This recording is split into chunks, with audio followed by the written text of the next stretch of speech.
Some men wake up knowing exactly where they are. Callahan Reed wasn't one of them.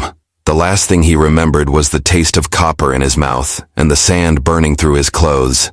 Now he was staring up at a woman who stood over him like a monument carved from stone itself.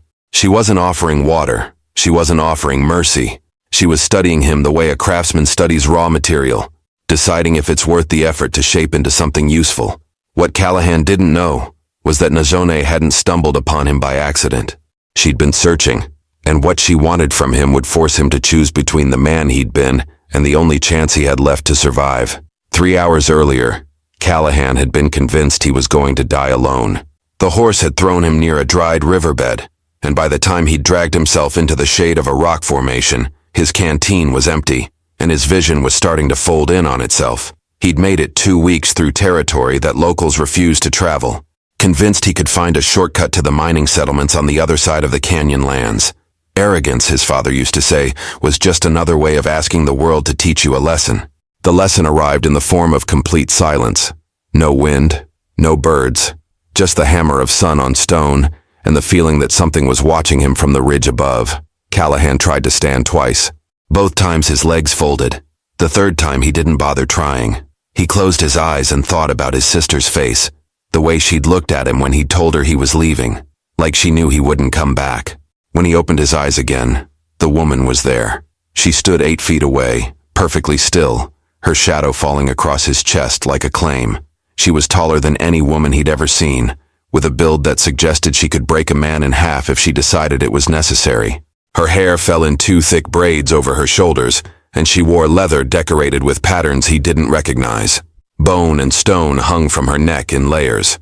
Her eyes moved over him slowly, cataloging every detail, and Callahan felt something he hadn't felt in years. He felt small. She spoke. The language rolled out in sounds he couldn't separate into words, but the tone was clear. She wasn't asking a question. She was making a statement. When he didn't respond, she crouched down, still maintaining distance, and tilted her head. Her gaze moved from his face to his hands, lingering on the calluses, then to the knife still strapped to his belt. She stood again and gestured once, a sharp motion toward the east. Callahan tried to speak, but his throat was too dry. He managed to rasp out a single word. Water. She didn't move. For a moment he thought she was going to leave him there, but then she made another gesture, more insistent this time, and 2 figures appeared from behind the rocks. Men, younger, both watching Callahan with expressions that made it clear they didn't approve of whatever was happening. One of them said something sharp to the woman. She responded without looking at him, her voice carrying the kind of authority that didn't require volume.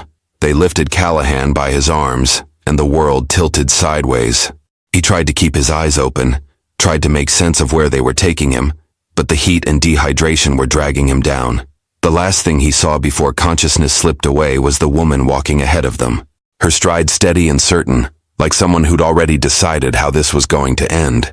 When he woke again, he was lying on woven blankets inside a structure made of branches and hide.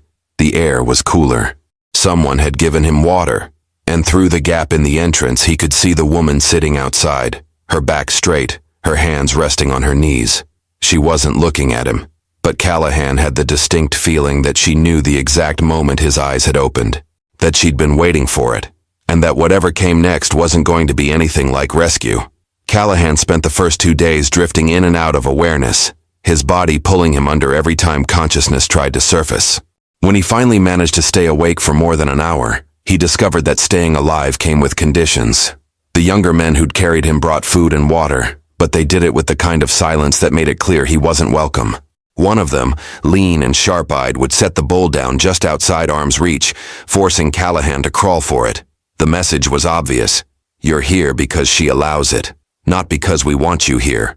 Nazone appeared twice each day, once at dawn and once as the light turned amber across the canyon walls. She never spoke to him directly.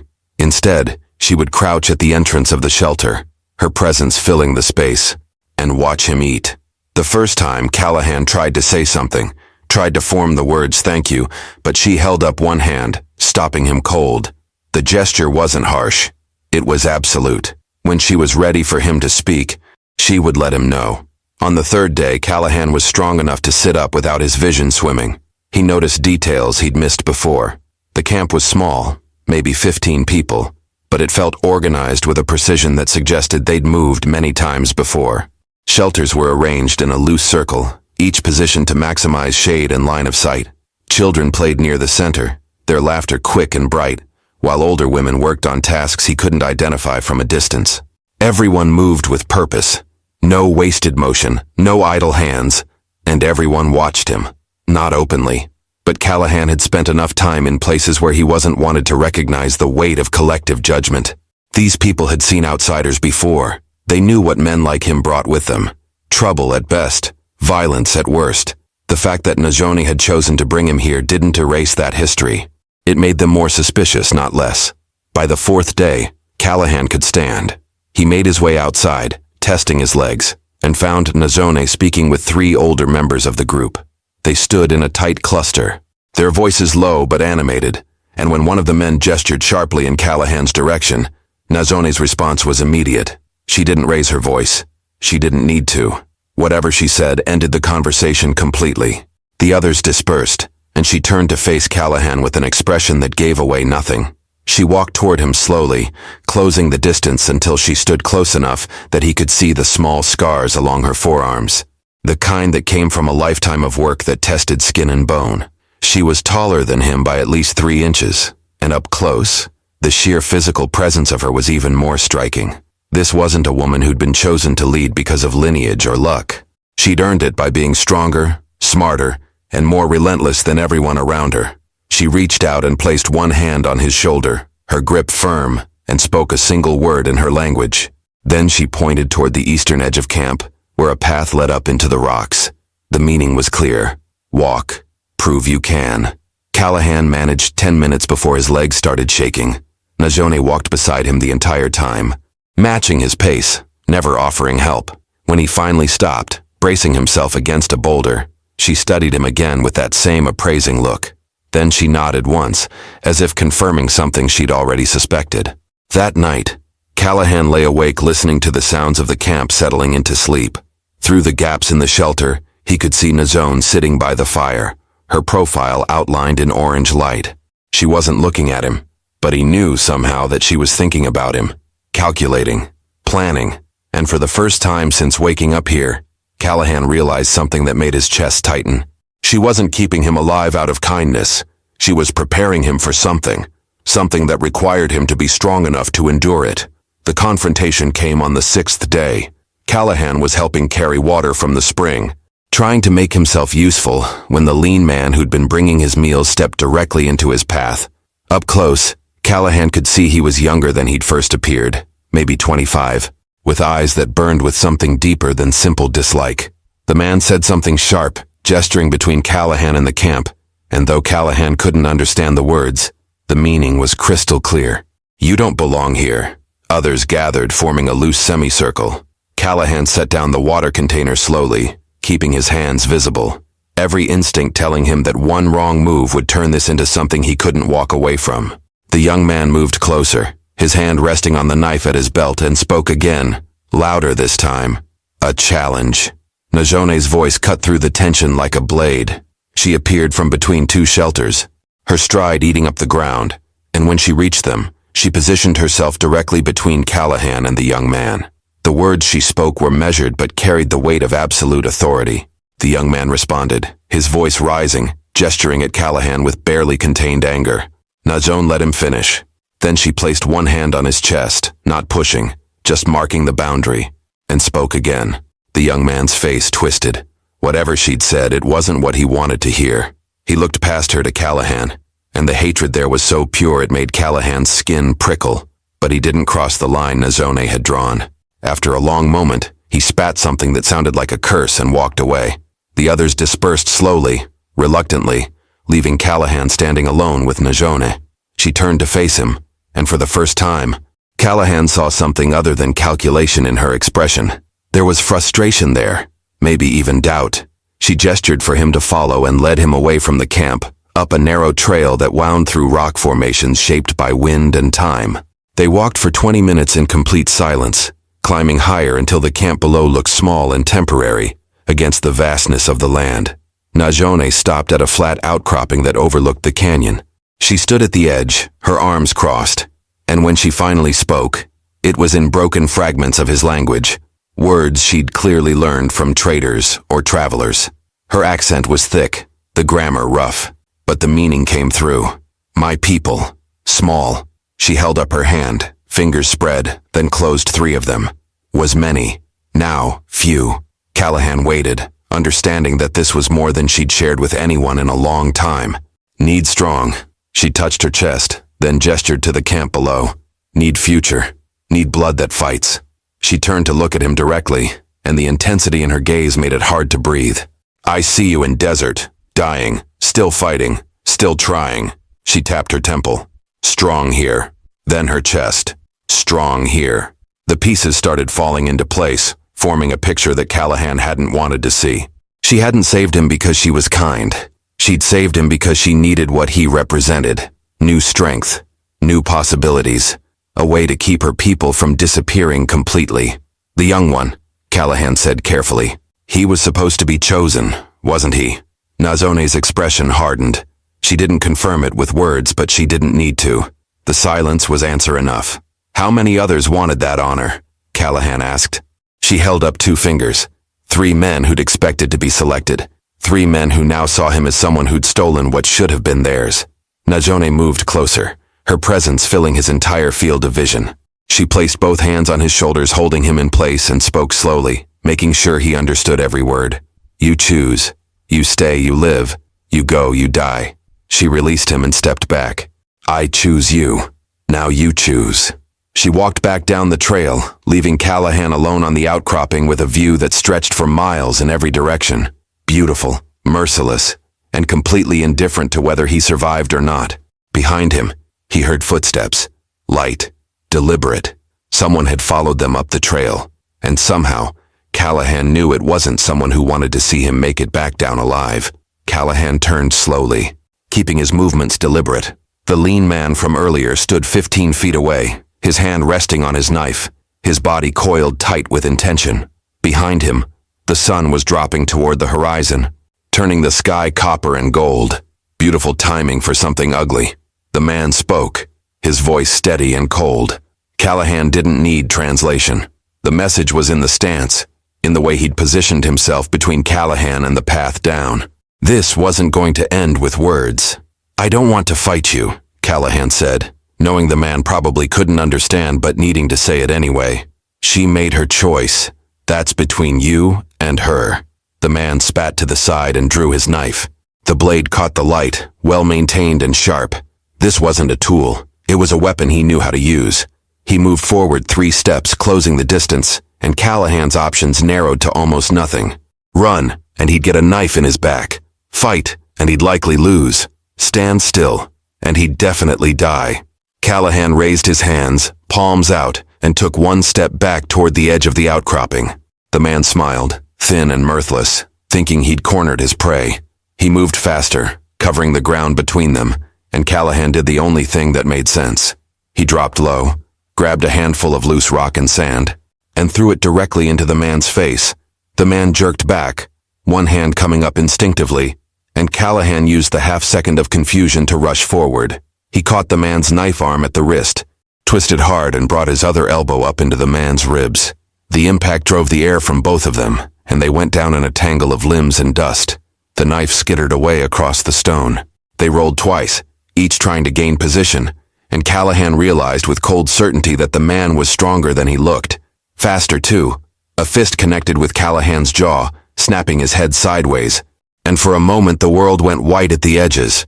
He felt hands on his throat, squeezing, and instinct took over.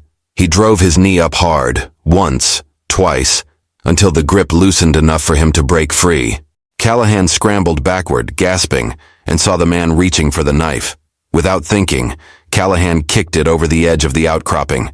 The blade tumbled down into the rocks below, lost. The man's face twisted with rage, and he lunged forward with bare hands, going for Callahan's throat again. This time Callahan was ready. He sidestepped, caught the man's momentum, and used it to send him stumbling toward the edge. The man's feet slid in the loose gravel, arms windmilling, and for one terrible moment Callahan thought he was going to fall. But the man caught himself, dropping to his knees. breathing hard. They stared at each other across 10 feet of stone, both bleeding, both exhausted. The man's expression had changed. The hatred was still there, but something else had crept in underneath. Respect, maybe, or at least recognition that Callahan wasn't easy prey. Footsteps echoed up the trail, multiple people moving fast. Nazone appeared first, her eyes taking in the scene instantly. Behind her came 2 older men, and when they saw what had happened, their faces hardened. One of them barked something at the lean man, who slowly got to his feet, still watching Callahan with unreadable eyes. Nazone walked past Callahan without looking at him and stood before the young man. She didn't raise her voice, but the words she spoke carried enough weight to make him flinch. When she finished, she pointed down the trail. The man hesitated, glanced once more at Callahan, then started walking. The 2 older men followed, leaving Callahan alone with Nazone. She turned to him, examining the blood at the corner of his mouth, the marks already darkening on his throat. Then she did something unexpected. She reached out and touched the bruise forming along his jaw, her fingers surprisingly gentle. "Good," she said in her broken version of his language. "You fight smart, not just strong." She stepped back and looked toward the camp below, where fires were being lit against the coming darkness. "Tomorrow, we talk. Tomorrow, you understand everything." She walked away, leaving Callahan standing alone on the outcropping, tasting blood and wondering what understanding everything was going to cost him. Dawn came cold and sharp. Callahan woke to find an older woman sitting outside his shelter, waiting. She gestured for him to follow, and they walked through the quiet camp to a larger structure at the far edge, set apart from the others. Inside, Nazone sat with 3 elder women, all of them watching as Callahan entered. The space felt formal, purposeful. This wasn't a casual conversation. This was ceremony. Nazone gestured to a spot across from her, and Callahan sat, feeling the weight of 4 pairs of eyes measuring him. One of the elder women spoke first, her voice carrying the texture of decades, and though Callahan couldn't understand the words, he recognized the cadence. She was telling a story, about loss if he read the sorrow in her expression correctly, about necessity. When she finished, Nazone leaned forward, her hands resting on her knees. She spoke slowly, choosing each word with care, building sentences in his language piece by piece. "My people are dying, not from war, not from hunger, from forgetting how to be strong." She paused, making sure he understood. "We are 15, was 50. Every year fewer children, fewer warriors. The blood is too close. Brother, sister, cousin, all the same family. Children born weak, some die young, others never born at all." One of the elder women added something, her voice bitter, and Nazone nodded. "Other tribes take our young men. Better offer. Stronger family. We lose them. And women who stay, they have no one to choose who is not blood." Callahan felt his chest tighten as the picture became clear. This wasn't just about tradition or preference. This was about survival. The clan was collapsing inward. The gene pool too shallow to sustain itself. Basic biology wrapped in desperation. "I am matriarch," Nazone continued. "I choose for the people, not for myself." She touched her chest. "I have no children, no husband. I wait for the right choice. Strong blood, smart blood, someone who fights to live even when dying." She stood and moved closer, crouching in front of him so their eyes were level. "I watch you in the desert. You are alone, hurt, water gone. Any man would lay down and die.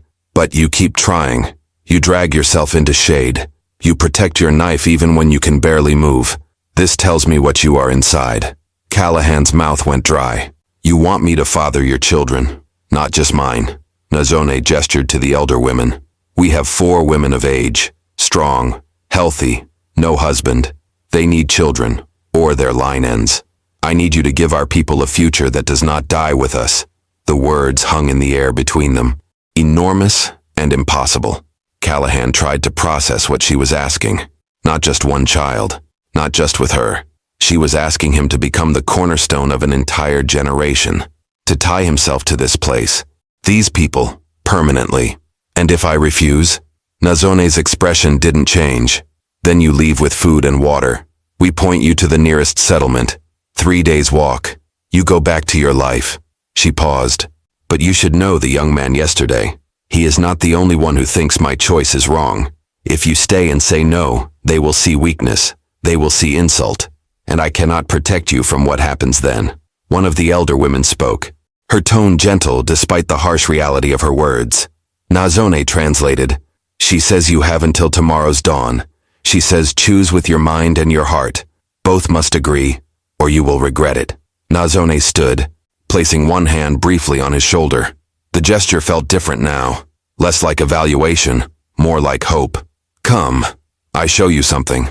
She led him outside, and Callahan followed, his mind spinning with impossible choices. Stay and become something he'd never imagined. Leave and wonder for the rest of his life if he'd walked away from the only thing that had ever truly needed him. At the center of camp, children played in the morning light, their laughter high and pure. Nazone stopped, watching them, and when she spoke, her voice carried a weight that made Callahan's throat tighten.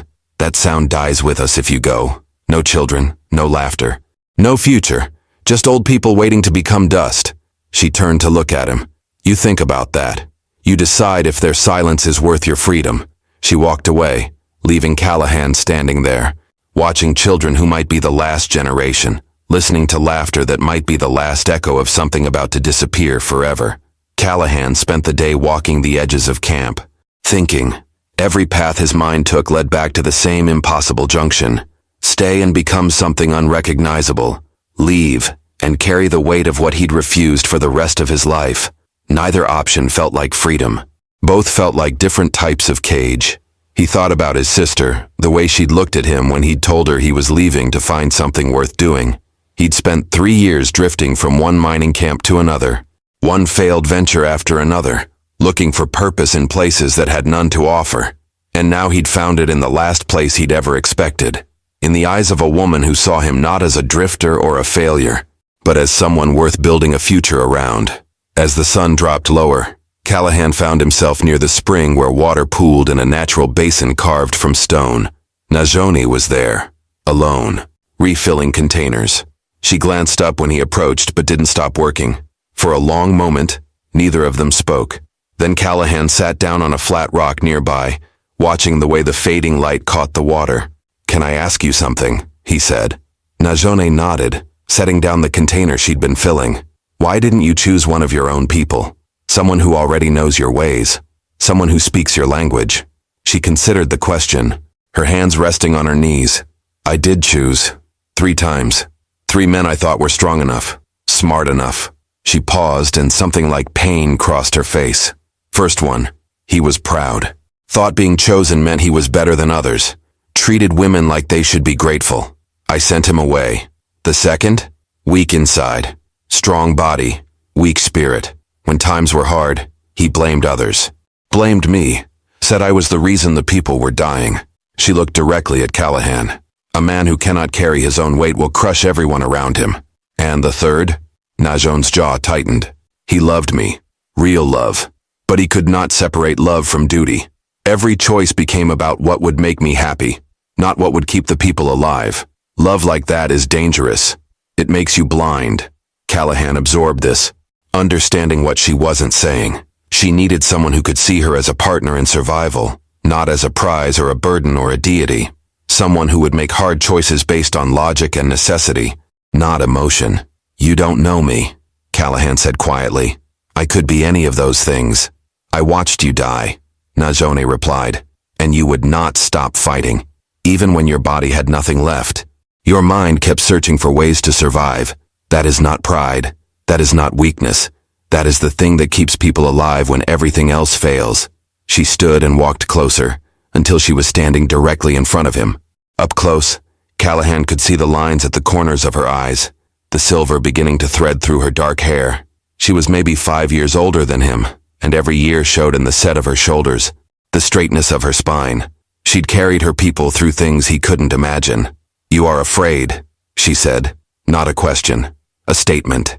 "Good. Fear means you understand what you are choosing. A man with no fear makes stupid choices." Callahan looked up at her, at this woman who'd saved his life for reasons that had nothing to do with kindness and everything to do with survival. "If I stay, I need to know something. Do you want me here because I'm useful? Or because you see something in me that's worth more than utility?" Nazone reached out and placed her hand against his chest, over his heart. The gesture was firm, grounding, and Callahan felt the warmth of her palm through his shirt. I see both, and I need both. She withdrew her hand. You decide now, because tomorrow, the choice becomes permanent. She picked up the water containers and walked back toward camp, leaving Callahan sitting alone by the spring. He stayed there as the stars began to appear, as the temperature dropped, and the desert night settled in around him.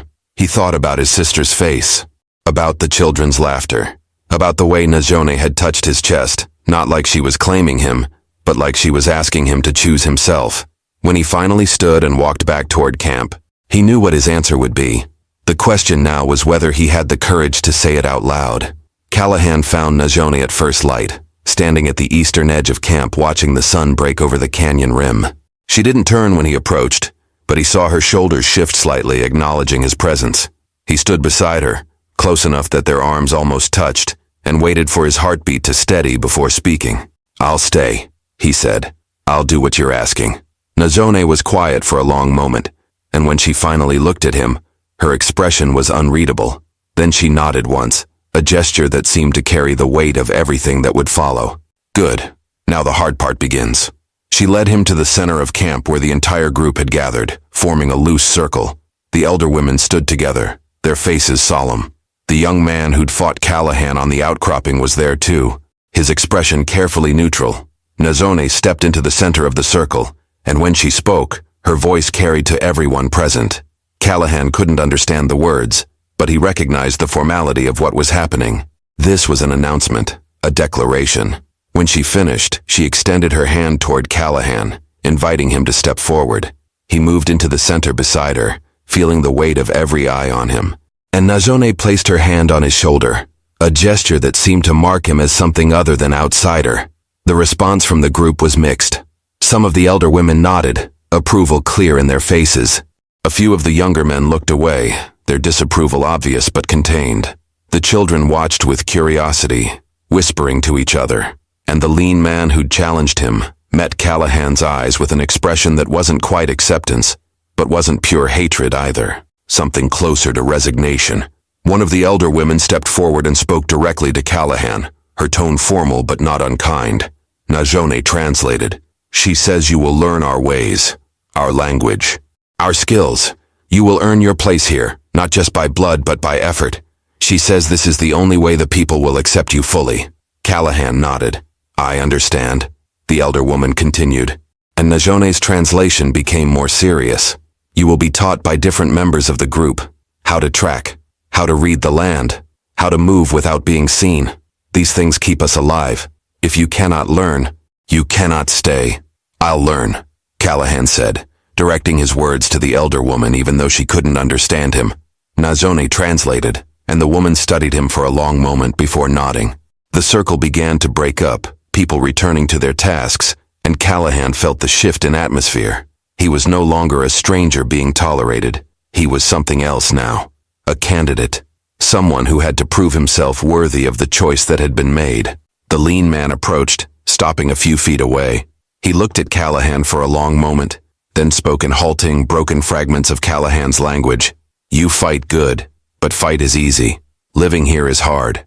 He gestured to the camp. The canyon, the vast emptiness beyond. We see if you are strong enough. Before Callahan could respond, the man turned and walked away. Not a threat exactly, more like a warning, or maybe a challenge. Nazone touched Callahan's arm, drawing his attention. Come, we start now. She led him to a group of younger men who were preparing to leave camp, carrying weapons and packs. One of them was the lean man, whose name, Najone explained, was Tasuda. The others were introduced with names Callahan struggled to pronounce, but they repeated them patiently until he got close enough. They were going to hunt, and Callahan was going with them. Tasuda looked at Callahan with something that might have been amusement. You know how to be quiet? I can learn, Callahan replied. Good, because if you scare the game, you eat last. Tasuda's mouth curved into something that wasn't quite a smile. Maybe you eat nothing. They set out as the sun climbed higher, moving into the canyon lands with a silence that made Callahan feel loud and clumsy by comparison.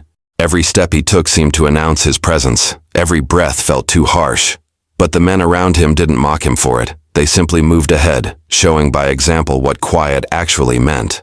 By midday, Callahan's legs were screaming and his lungs burned from the pace they kept. But when Tasuda glanced back and saw him still keeping up, still trying, something shifted in his expression. Respect, earned the hard way, one step at a time. And somewhere behind them, back in camp, Najone stood watching the horizon, waiting to see if the man she'd chosen would survive his first real test. 6 months changed everything. Callahan no longer thought in his old language first. The words came naturally now, shaped by the rhythm of the people around him.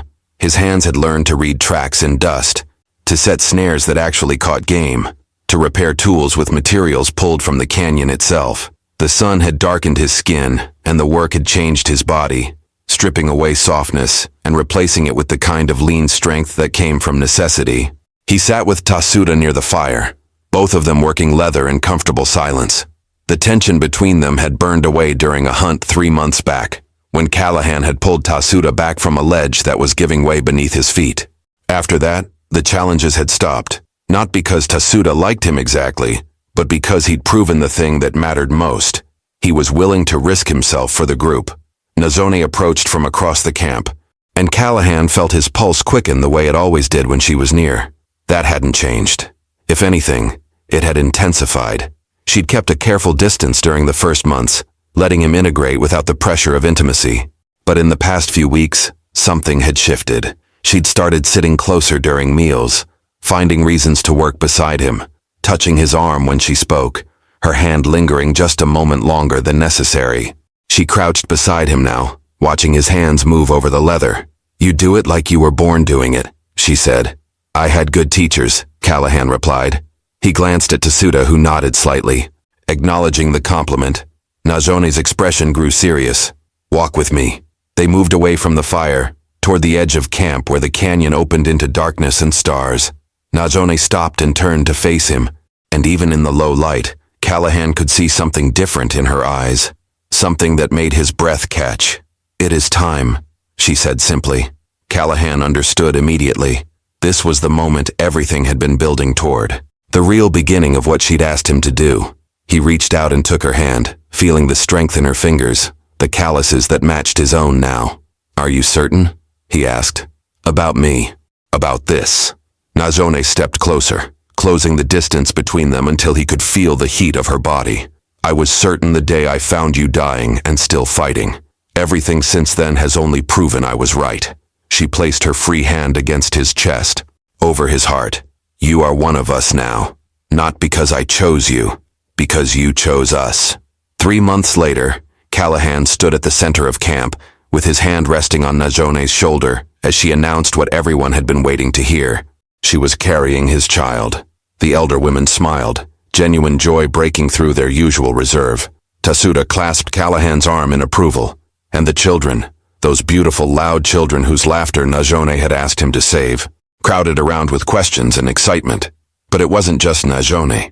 2 of the other women had also accepted Callahan's role in rebuilding their lines, and within the year, they too would bear children. The bloodline Nazone had fought to preserve was no longer dying. It was being reborn, strengthened by new roots, while keeping the old ones intact. That night, as Callahan lay beside Nazone in the shelter they now shared, she placed his hand on her belly where the first signs of change were beginning to show.